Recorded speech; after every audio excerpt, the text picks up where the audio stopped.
Hi everyone, welcome back to my cider shed. My name's Chris from Cork and Crown, and I've got some more cider to try. Got a bit of a bandaged hand there, very attractive, don't worry about it. So what we're going to try today, well, I got a box delivered today of some cider made in France. It's from Normandy, Pays d'Auge, so keeved cider, ciders which I love. This one unusually is made by a man called Adam Bland, who moved to the Pays d'Auge, I think in early 90s, and his father, and he was cider makers in Gloucestershire prior to that. So they were making cider in England to cider in France, which is pretty unusual, isn't it? So what's it called? It's called Templars Choice. There it is. This is the dry. I basically bought one of everything they've got, so I'm going to do a tasting for every single one. My battery's quite low on the light, so I'm going to get on with it, because it's going to go dark otherwise. I hate it when that happens, and it happens too often, because I'm rubbish at recharging my light battery thing, whatever it is. So this arrived today, so it's been well shaken up, I suspect, by parcel force. Is it going to blow up? Let's see. It may well. It may well. Ooh, ooh, ooh. Is it going to blow up? Don't blow up. It didn't blow up. Result. All right, let's get this cork out. Let's get this cork out. This is their dry, 5.5%, naturally sparkling, nice pop. Let's pour it out, and it's New Year's Eve. So this is my New Year's Eve cider. So Happy New Year to you all. I hope you have a better one next year than this year. I mean, I'm lucky. I didn't have as bad in 2020 as many people did, I'm sure. But I know there's lots of people out there who had rough years for many different reasons. Well, here's to you. Happy New Year. I hope 2021 is better. So, a little bit of colour to that. Where's my thingamajig? There it is. So there you go. So just it's gold and amber. I would say very slight amber, sort of more straw gold possibly. The hint of amber, I would say that is.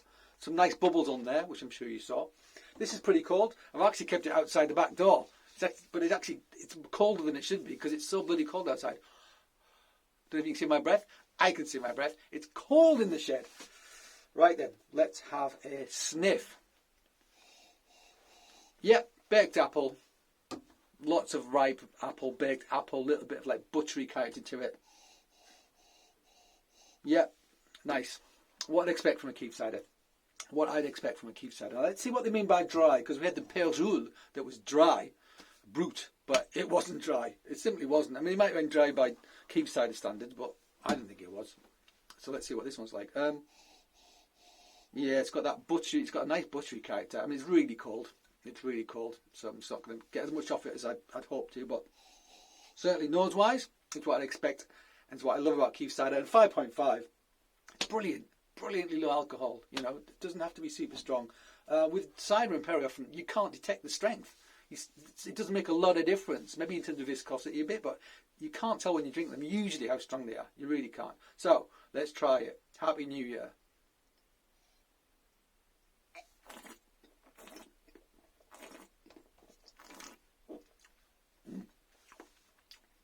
Okay, so this is pretty dry actually. Solid tannins for a keeved cider, for a French keeved cider, I must say. Normally they don't have as much tannin as this. It is too cold, but that flavour that I got on the nose certainly comes through the palate. There's that buttery element which I like.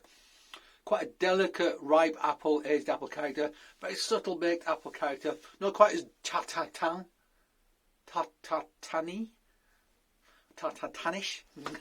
As I want it to be. But that's because it's super cold, and I suspect this is going to get better in the glass as it warms up. But yeah, solid keeved cider. And it is pretty dry. It is pretty dry. Nice fine bubbles as well, which you'd expect from a naturally sparkling cider. Cool. So not a bad start. Anything on this bottle that we should read? Let's read this.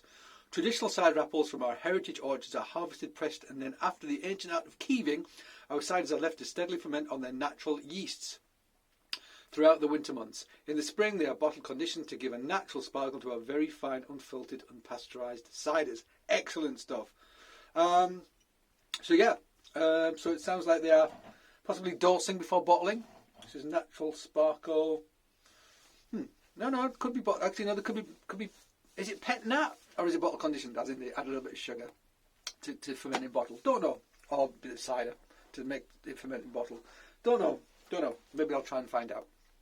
In fact, I'll try and find out. Okay, guys. Not a bad start. We've got some interesting ones from these guys to try. So I'm looking forward to trying all of them. I've got to resist trying them in the house all at once, so then I can't sit here and let you participate as well. Well, thank you for joining me in the past year during lockdown and everything else. Here's to 2021. Until then, cheers.